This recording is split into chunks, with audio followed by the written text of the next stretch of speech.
نے یوں ہاتھ اٹھایا، فرمایا من کنت مولا فہذا علی مولا. اس کا ترجمہ قسم خدا کی مسجد میں بیٹھ کے میں نے مرنا ہے قبر میں سائیاں نو منہ دکھانا، میں صحیح ترجمہ کر رہا ہوں. فرمایا لوگوں جو مجھ سے محبت کرتا ہے وہ علی سے بھی محبت کرے.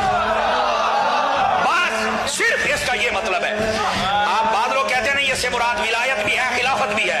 تو میں نے کہا پہلی بات یہ ہے اگر تم کہتی ہو کہ نبی پاک نے آج ولایت کا اعلان کیا ہے غدیر خم کے مقام پر، تو کیا میرا سوال یہ ہے میرے مولا علی پہلے ولی نہیں تھے؟ کیا پہلے ولایت نہیں تھی؟ میں آپ کو بتاتا ہوں. اے جملے نو ذرا سنیا جی، اور یہ سنی بول سکتا گوڈے چھاڑو کا کسی تو کے میں ذرا اے جملہ سنیا جی. ایک ہوتا ہے